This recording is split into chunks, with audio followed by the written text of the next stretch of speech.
우리는 고도의 기술과 과학의 시대에 살고 있습니다. 이제는 눈을 뜨면 울리는 알람 소리부터 각종 미디어에서 내보내는 다양한 정보와 지식들 사이에서 당연한 듯 자동차를 타고 출근하고 지구 반대편에 있는 사람과도 손쉽게 언제든지 소통 가능합니다. 불과 20년 전만 해도 처음 핸드폰과 인터넷이 출몰했던 것만 생각해도 얼마나 기술이 빠르게 발전하는지 가늠이 안 될 정도입니다. 오늘 말씀은 사도 바울이 그리스도의 사랑을 다양하게 묘사하는 중에 지식에 비대어 그리스도의 사랑을 묘사합니다. 함께 읽어보겠습니다. 에베소서 3장 19절 말씀입니다. 지식을 초월하는 그리스도의 사랑을 알게 되기를 빕니다. 그리하여 하나님의 온갖 충만하심으로 여러분이 충만하여지기를 바랍니다. 세상 대부분의 나라에서는 유아 생존율이 최소 90%를 넘기고 있고 선진국의 경우 99%에 육박합니다. 사람들은 더 청결해졌고 통신기술과 기기기술도 발전해서 우리는 혹자에 의하면 지구가 아닌 다른 행성으로 이민도 가능하게 될 것이라고 말합니다. 이 모든 것이 가능한 이유 바로 지식 때문이 아닐까요? 이 세상을 살아가는 사람들에게 지식만큼 자랑스러운 능력은 없는 듯합니다. 사도 바울도 당시 지식에 능통한 사람이었습니다. 비록 우리처럼 화려한 전기나 통신기술을 가지고 있지 않았지만 당대 극소수 안의 사람들이 배우고 그 중에 아주 탁월한 사람들만이 가르칠 수 있는 율법학자이자 선생이었습니다. 빌립보서에서 그 바울의 소개를 찾아볼 수 있습니다. 3장 5절 말씀입니다.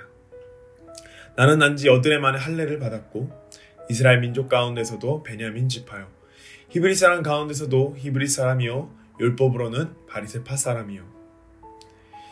이 말은 정리해서 말하면 바울은 진짜 중에 진짜라는 뜻입니다. 그는 지식에 능통한 사람이었고 사람의 선망을 받는 사람이었지만 오늘 말씀은 그가 자랑할 만한 지식에 기대하지 않고 초월하는 그리스도의 사랑을 전하고 있습니다.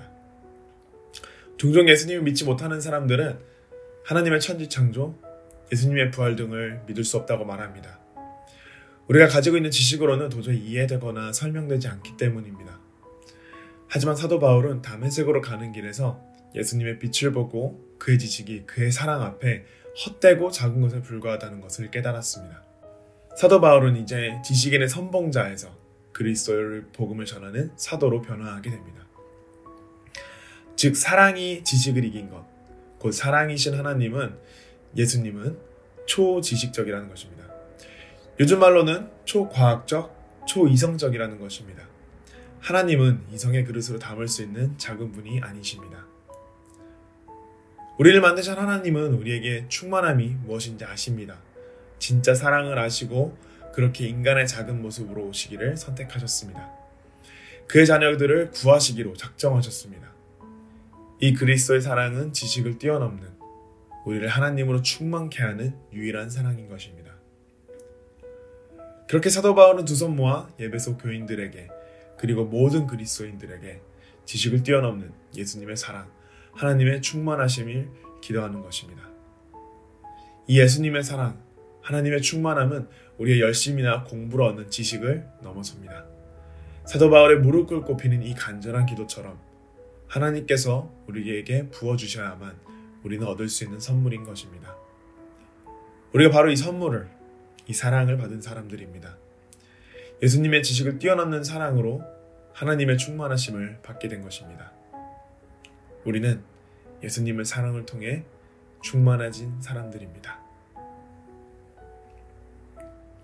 적용 질문입니다. 여러분의 의지하는 지식은 무엇인가요? 때론 예수님의 사랑하심보다 지식 혹은 능력을 구하고 있나요? 돌아봅시다.